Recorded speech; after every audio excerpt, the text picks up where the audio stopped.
What's up, everybody? Anthony Frieda here. Welcome back to Ba Dum Bizz.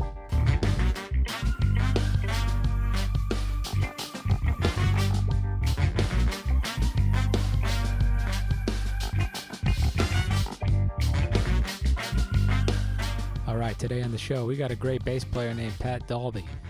Pat and I have played together for a couple of years now, actually, doing a lot of hip-hop, Jay Dilla-inspired music. We've performed in New York City together a lot, actually.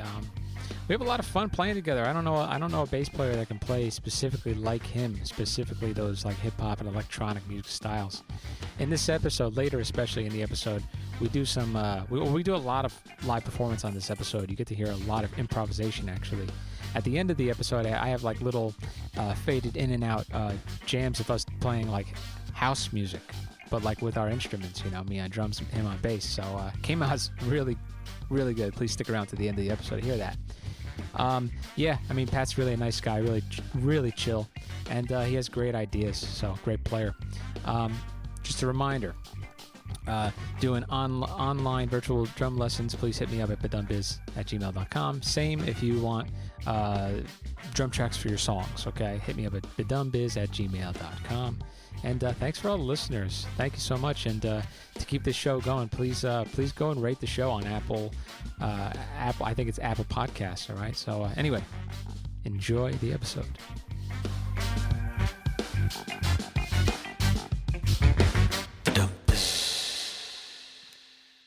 All right. Just gonna jump right in. Surprise for y'all. Let's go.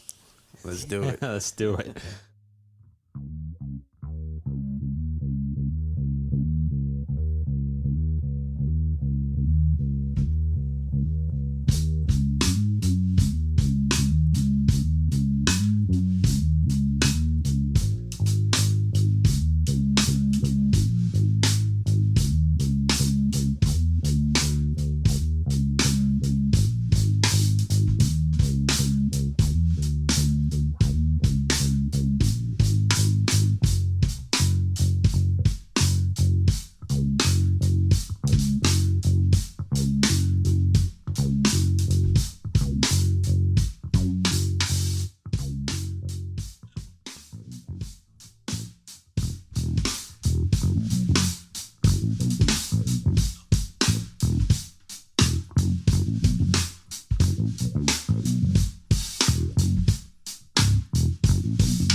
All right, so we got Pat Dalbey here. What up? What's up, dude? What's going on? So, just Pat's Pat's a bass player. Been playing with Pat for a couple of years, but I've known Pat probably over a decade because I think we were at college. That's right. Together. That's where I met Pat. So you have a jazz background, right, Pat? Yeah, sort of. Jazz. Collegiately, meaning though, right? That's what you studied? Right. I went to school for jazz in Montclair. That's where we met. So yeah, did a lot of upright playing, and actually started on electric, and then went back to school and took up the upright a little bit later. And, yeah, man. Yeah. That's a hell of an instrument, man. Oh yeah, it's especially it's especially hard to. I feel like especially hard to learn when you get older. Really? So like, I mean, I know because you live in the city.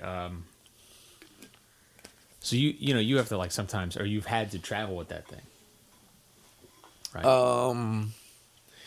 Oh yeah. I've had to lug it around. It's on wheels, right? Subway, yeah. Like a robot from a cartoon from the '60s. Yeah. I mean, Jesus, I don't know how you do that, man. Power to you. But you love, it's like it's worth it. You know what I mean? It's like you love the sound of the instrument. You love playing it. You love the music that you're playing. So I guess it does pay off, I guess. Yeah. Oh, yeah. It's the same reason why I, will drive into the city for a gig if I have to bring a drum kit. Right. It's like the experience of playing whoever I'm playing with the music. It's worth it. Yeah. Oh yeah, definitely. But you play for the last, years we've been playing together. You've been playing electric. But we've been playing. So we connected because we were into like the hip hop kind of like Dilla inspired shit, Jay Dilla inspired shit. Yeah, for sure. And I've always been into playing hip hop. Played in a few different live hip hop bands over the years, and yeah, it's there's not too many other drummers out there that I've played with that really have that feel down. And so when I started to hear you play, it was like, oh, this he's into it. Thank you, sir. Thank you. Much appreciated. Same with you. I mean, same with you with your bass playing, because it's like that style, and the first bass player that I think of, right, that is known to be able to sit in that type of sound appropriately, right? Is like, I think of Derek Hodge. And it's weird because this is where I need you to kind of help me get the right explanation out, because I'm trying to like pin why I would hands down go to you first. For instance, the way you play, to lay down some bass lines in that regard, in that hip hop regard, that would be authentic, right? And it would feel like it's all about feel, right? So right. So you 100%. You can't do a typical bass line. It has to be more rhythmic. Am I right, or am I wrong about that? No, you're right. I think you're basically right. Yeah, it's about feel and sound. I guess the sound and the feel kind of go together, because you develop the sound through the feel and the touch on your instrument. The touch. That's another thing you got to talk about too, because people who don't play bass, the level of sensitivity that you have to develop. Yes, right? Yes. In your fingertips. Sensitivity is, it's everything. It's everything. It affects. You change the entire sound and style and feeling of the music with a few very minor adjustments to what you're doing with your fingers. Yeah. So like, would you say that you go like certain styles of music, you're gonna what do I use? Pluck? What word do I use? Because I know you're not plucking the string, but like this is where I'm always interested and I want to get it right. But sometimes you have a very soft touch. Sometimes you have a little bit harder of a tug at the string, if that's the word, tug. And then obviously there's slap bass. That's a whole other thing. But yeah. So, the slap is another thing. And I play mostly just, with my fingers. Some bass players play with a pick. I never, Not a fan. Never into that. I mean, there's a way to do it that could sound cool. And then slapping a little bit. I used to do that, I guess, when I first started playing, and then never really developed it that much. So, mostly been a finger plucker, I guess. Yeah, man. I guess you could say. Yeah, man. He's got that thunder fingers. And, very early got into, the classic funk and R&B bass playing, like James Jamerson and Bootsy Collins and, those legendary players. And, just playing along with records and trying to get the feel, you inevitably just develop certain stuff with your fingers. And yeah, because you're trying to replicate a sound. You're trying to feed the craving for the sound that you've heard on a record. Right. And you're trying to figure out, I fucking want that sound. Yeah.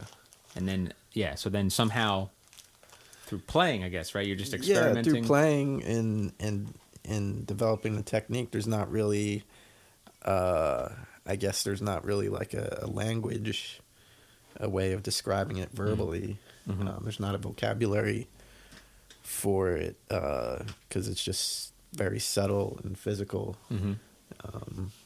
Subtle. Yeah, definitely subtle. Yeah. Because bass in general, right? The bass is known for being probably the most subtle sound coming in a song or on a record or something sometimes, where and I mean the common listener.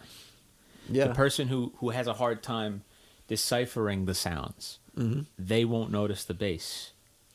Just like I've heard people go, I never listened to that drum beat. I never listened to drums like that. Yeah. It's wild. Yeah, I guess, sometimes you feel bass more than you hear it.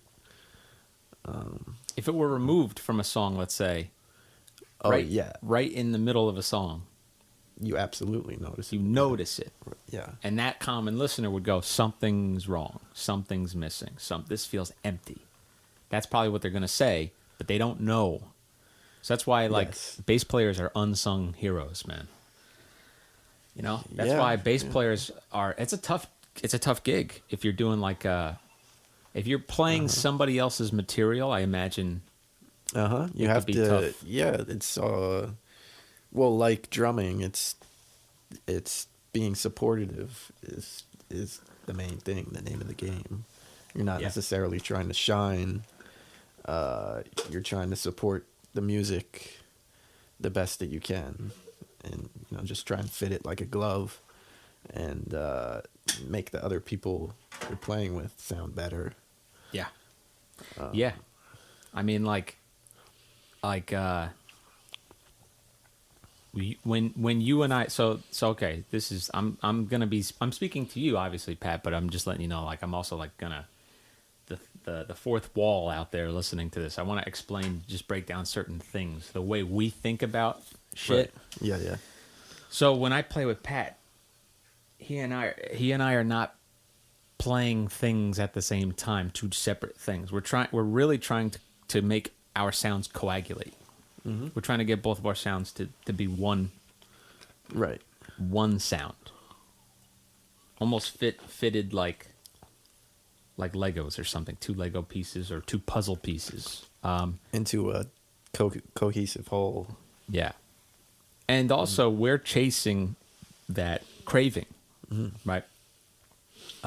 That's really what it is, right? I mean, I can't describe it any other way. Like when you have a craving for food, some sort of food item, you're going to hunt that shit down. You want it. So when you're playing with a player that inspires that flavor that you hear, it's like you first of all, you're selfish and I want more of that sound.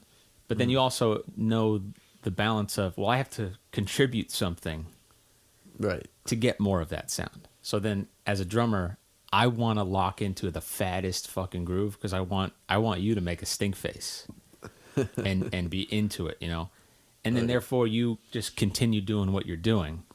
And I don't know. Tell me if you've had these. Go ahead. Sorry, you were going to say something. Go ahead. Well, and then there's always an adjustment, a period that happens, you know, especially if you're either playing with someone you haven't played with before, or, you know, the sound is just different for some reason. Like just now, you know, I'm hearing the bass in these headphones for the first time, and with this effect, and it sounds completely different, you know. And your drums right now also sound different in the headphones.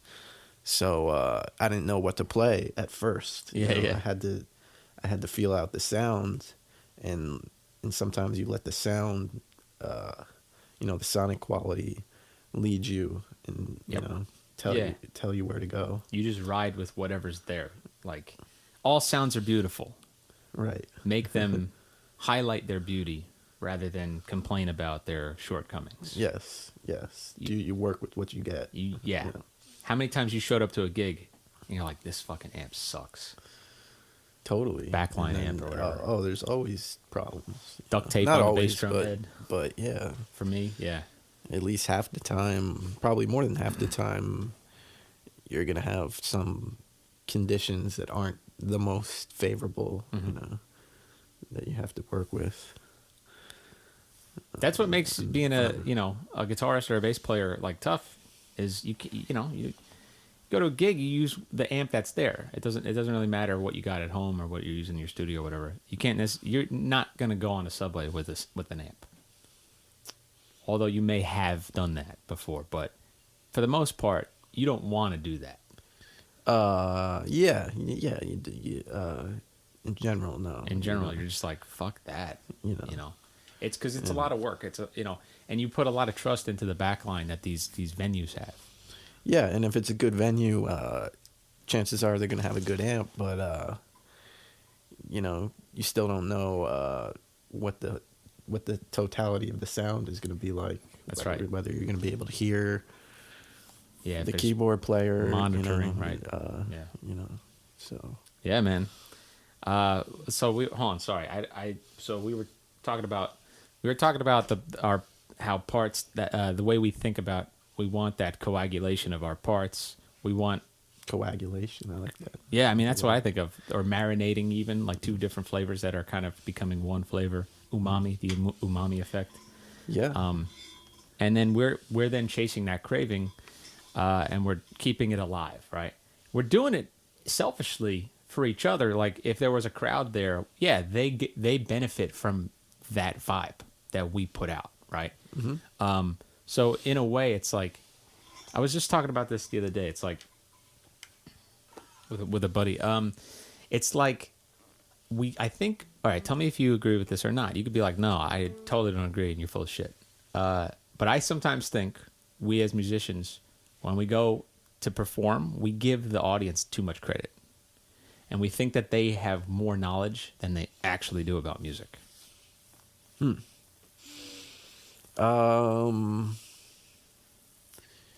Yes and no.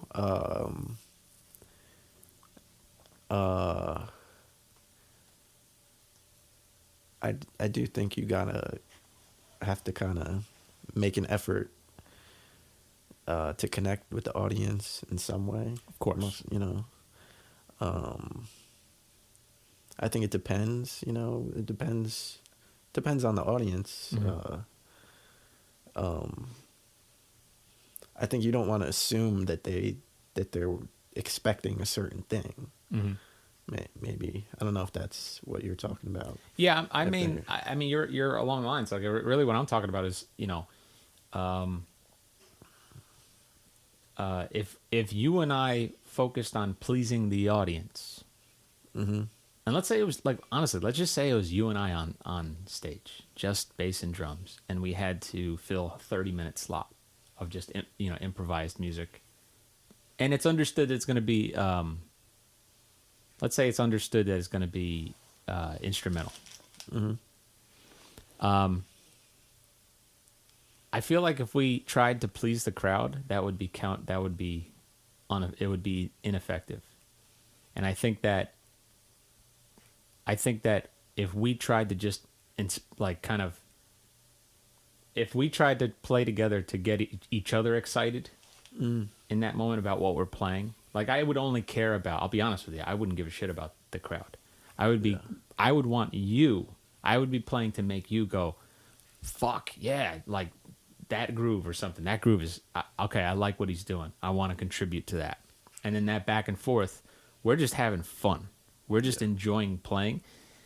So the crowd, when they see that and they feel what we're producing in that moment, they benefit and they like that. Rather than if we're trying to kind of like, not pander, I don't want to use that word, but sort of cater to them, yeah. I agree with that. I think, when you're playing passionately,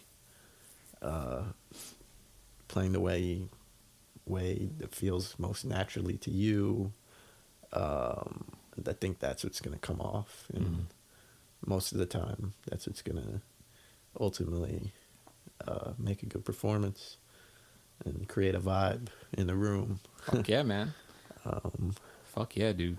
And that's like, every time I play with you, that's really what I'm trying to do, is just, I want to get to that like, okay, this thing. And then we know. Isn't it funny that we know by playing and listening? Because we'll look up at each other and go and smile like, that's the thing. This is the thing. We got there. Yeah. And keep this going. Right. That's kind of the, it's a weird communication. It's a weird awareness of like intent or that musicians have. And we don't necessarily have to say anything to each other verbally with language. It has a lot to do with your whole self being in the moment and being into what you're putting out in that moment. Because you're not always, you're not always there. We're only human. And, yeah. Sometimes when we're playing, we're trying to get there. Yeah. We're trying things out. We're getting the feel for our instruments and how they sound in that moment and what's going on. Maybe you're not having the best day. Oh, plenty of them. There could be a number of things, but it's, the hope is eventually you get to that special place. Mm-hmm. And then, the more you work at it and the more you practice and the more experience you have, the more the quicker and the more effectively you can get there. Mm-hmm. Yeah.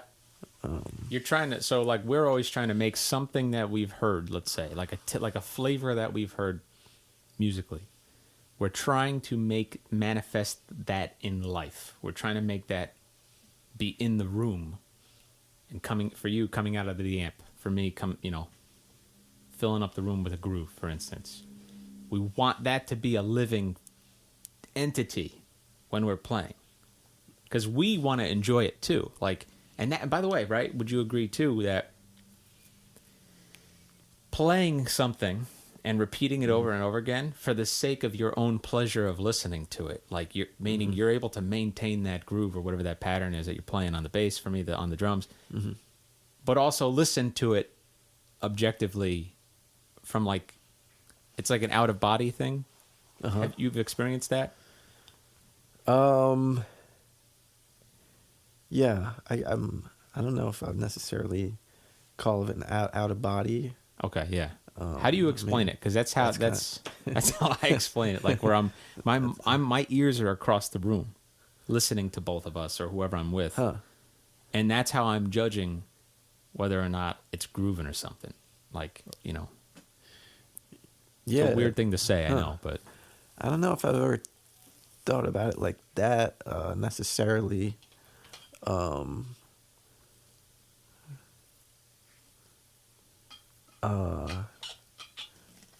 I guess for me, it's like when it's at that point where it's like it's I'm not in my head anymore. It's like I'm not trying to figure out is this the bass line I want to be playing? Oh, gotcha. I'm just playing. I'm playing it because it has to be played. Gotcha. You know? So you're just reacting. You're trying to get to the place where you're just reacting and serving. Yeah, totally. Which is keeping that thing alive that we were just, So yeah, so what I wanted to do, man, is obviously I want to get right to playing because I know that's why that's Pat made the trip from like Brooklyn today, so we're gonna play. Yeah. But yeah, we're gonna kind of just demonstrate, the right. How would you describe when we play together? What are we trying to do? How would you describe that? Like, what are you looking to do? Searching for what kind of flavor you mentioned because we always do like hip hop inspired stuff, but then you mentioned something about house and you were like, are you into house at all? I love house music. I love I love those beats. So like what do you want to get out of this session? What are you looking to do? And I want to see if we can like recreate it, whatever that or reach that what you were saying before. Yeah, just trying to connect and play with energy and feeling, and hopefully something that we can build off of, that we can make a track out of.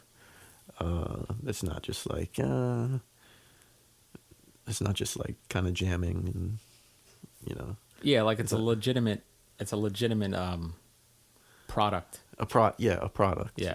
Ideas. I want to go into it with, basically go into it improvising with a feeling, and come out of it with ideas. And I think that's where the jazz background and focus on improvising comes into play. Yep. In the creative process. Yeah. Cool, yeah. I mean, I can't wait to jump into this. And also, you played, just real fast, because this was fucking cool. I can't tell you how many, this is like 4 or 5 times you've been like, hey, you remember when we played this? And you would have your phone, you'd play it from your phone, and it would be an audio file that you recorded on your little hand recorder, right? Like a Zoom or something. And maybe we were in some rehearsal studio in Manhattan, or we were at your old apartment, or we were in my basement, my old basement, wherever. And we were just jamming, and we were doing exactly what we were just talking about, like trying things out, trying to make something come alive, right? Anyway, we'd be looping something. I have no recollection of the actual thing that we were playing, right? Yeah. But you played it for, this could be 2 years ago, this could be 3 years ago, and you played it, and I would go, who the fuck is that playing? And you're like, that's you on drums. And I was like, holy shit. Like, meaning... What was that sound? Yeah, like, what was that? What was I doing? What was that sound? That just came on. What was that? Yeah, what was that sound? That was some asshole in a car driving really fast. Oh, that sounded cool. Sounded cool? Let's call him up, yo. Sample that shit. Yeah.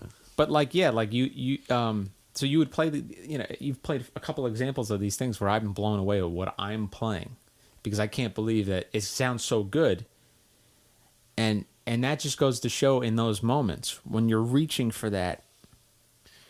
Right, you'll play stuff that you didn't think you were capable of. Yes. And then, it's wild, man. Yeah. It's almost like your conscious mind sort of turned off a little bit. Right. And you tapped into something. Something beyond yourself. Intergalactic, interstellar, universal, whatever, All right. I'm done fucking yapping. Let's do this. I want the trippy shit. Yeah.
Cool, man. Yeah, there was some moments where I remember going like, I remember looking up, going like, we got something. You know, I remember feeling like, Yeah. Sometimes it takes a while, you know. yeah, And especially in this setting, it's a little more loose, experimental. yeah. You know, there's no pressure to be perfect, which is can be a good thing, you know. I think so, man. I mean, I just wish that I wish that other musicians would realize, like, it's, because I have musicians friends that are really, really talented, you know, but they're like afraid or scared to jam, to improvise. Oh yeah, you know. that yeah. And I try to tell them, like, you know, you'd be, you know, because I know them and they're really talented. And I go, you know, you'd be better at that than. It wouldn't take them long to get used to having, because really what it is having a conversation. Music, Yeah, totally. That's, you know, if you're present in the conversation, then you shouldn't be really worried about what you have to say. You know, Right. You don't you don't show up with a speech written. It's not like writing. It's not like you know, not everything you say is going to be a perfect you know, articulated sentence or paragraph that you would like it would be if you were writing, you know. Yeah. It's going to, you know, but it's can you ultimately get the point across? And Of course. Can you ultimately get some ideas out there? You know, that's what it is. That's what's more important. But maybe, you know, maybe there's a disconnect in just the approach of the instrument for that person. Maybe they, you know, maybe they don't approach it like having like when I sit behind the drums and you pick up your bass, you and I know that we're going to have a conversation, and there's absolutely nothing planned unless you brought an idea. Right. But even in that sense, yeah, what's going on? Oh, sorry. That's all right. I don't even know what. I think I was messing with the volume now. Oh, that's cool. Yeah, like in that sense though, it's like we're still going to be chatting around the idea. We're going to be communicating around that idea and sort of still making things up. Right. You know? Right. But some other people need to prepare something. Maybe they're so used to, you know. It could just be it just could be they haven't had the experience, and their musical experience consists of you know, reading and playing prepared pieces, and they've never taken that plunge into the muddy waters, you know. It is muddy, so to speak. It is muddy. It can be muddy at first, and it's okay. But it's okay. It's okay. The goal is that, you know, on your best days, you know, when you're improvising, you know, maybe 70 to 80% of what you're playing is going to be you're going to be happy about. Yeah. You know. Yeah, I think so. You know. Well, and hopefully on your best day. On your best day, it'll be everything, you know. Yeah. The whole it'll be dope, you know, from start to finish. Yeah. You know, that happens sometimes. Yeah. But you can't get down on yourself when it doesn't happen, you know. You're supposed to sound like shit.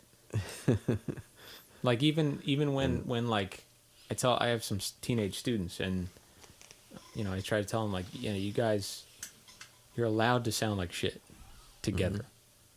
You know what I mean? Like, meaning if you're trying to accomplish something and there's a risk that you're gonna fuck it up, you're allowed to do that in like a rehearsal with your band. You know, when you're a teenager, it's just expected. You know what I mean? Yeah.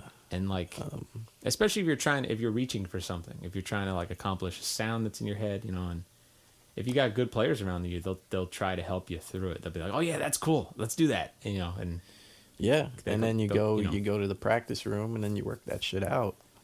But when you go to actually play, you just have to you do the best you can, and you try to keep a positive outlook about it. Yeah. And that's ultimately what's going to give you the best chance at playing your best is, you know, not being too self-conscious. Yeah. And just going for it. Yeah, it's like when you show up to do that, to improvise, you're showing up with a few pieces of a puzzle or a few Lego pieces. Yeah. the people we're talking about who say they struggle with improvising or they're afraid of it, they're used to showing up with an entirely built model. Right. You know, and the idea of showing up on like with not an entirely put together model, in their mind, I guess it's like I'm unprepared or something. Right. There's anxiety to that. I guess that's the classical training though, side of things maybe. You know. Yeah. Because as a percussion, I'm classically trained, and I do remember, like, thankfully not on the drums. Thankfully, for some reason, I was able to break away from that mentality on the drum set.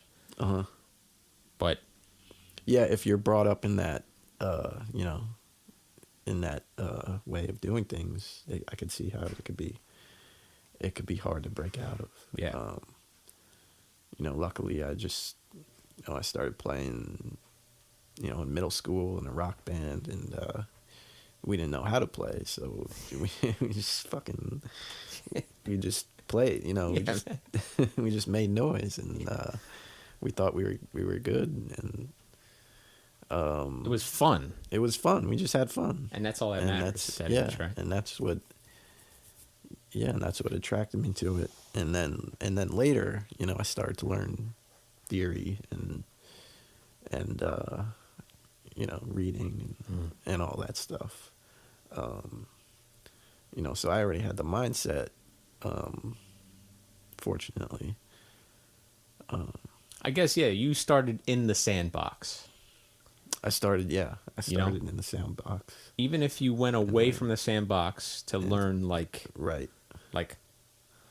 you know, complex, like, techniques and whatever, you brought it back to the sandbox. It always comes back to the sandbox. Yes. Yeah. Yeah. I'm kind of similar like that, yeah. Yeah, because like, well, you know, that's why I don't do covers anymore. You know, I got tired. There's no sandbox anything in when you're doing those types of gigs, unless all the players agree on it. But for the most part, yeah, that can. Yeah, there's just not a lot of room when you're just doing covers. And you know what? Would you agree? I don't know if you agree with this. Look, in my experience, not everybody on the gig for a cover gig cares enough to put the energy into making the cover gig cool. Because yeah, definitely, they're not feeling. You know, they're just not that into it. You know? Yeah, well, yeah, and I mean, I could totally understand why. Of course. But even then, like, if that's the gig that you're doing, you should still. I mean, you could still try to do the best you can with the music. You know. I agree. I have to like. I remember playing some shitty like new pop songs, and I was just like, this song kind of sucks. But maybe the beat was like trap type stuff, you know. And I was like, all right, well that would be cool to try to have to recreate that.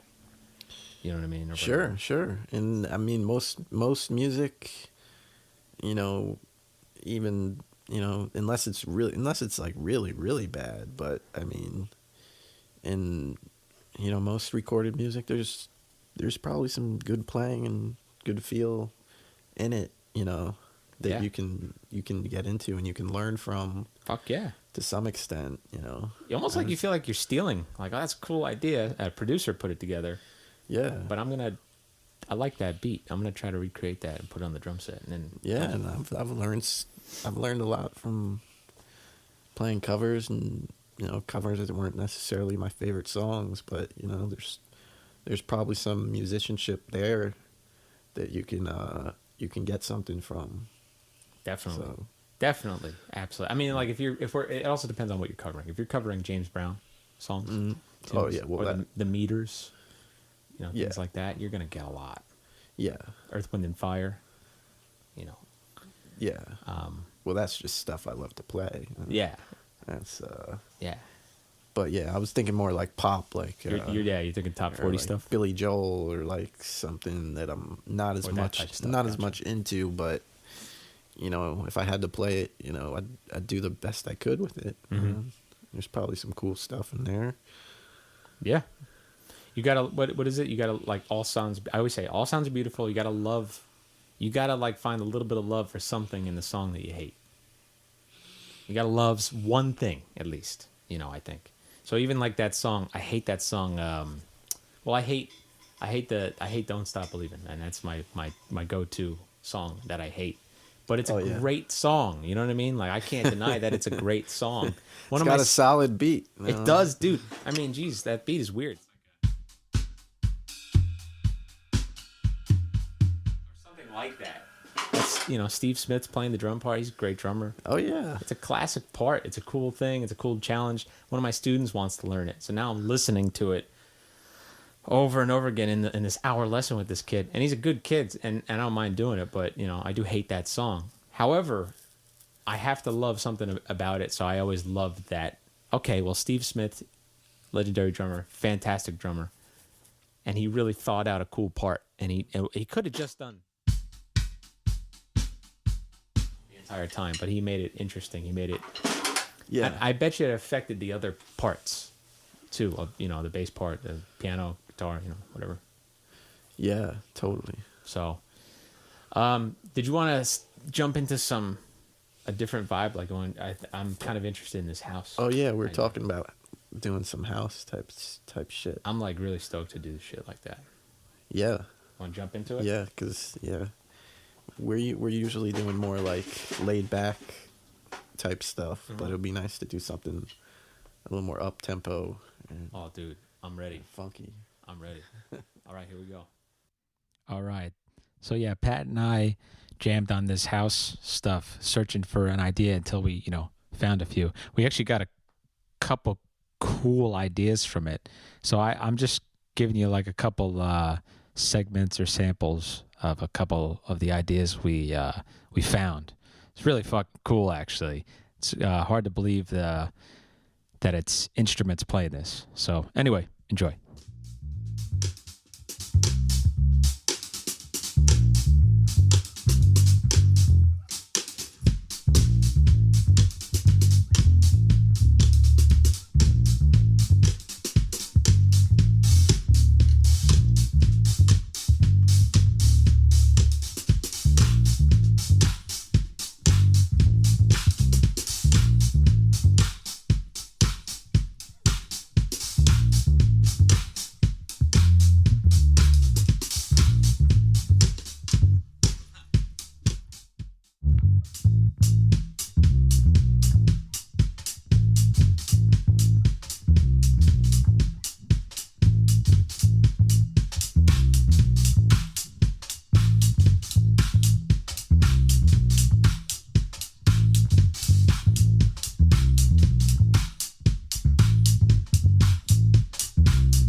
was cool, man.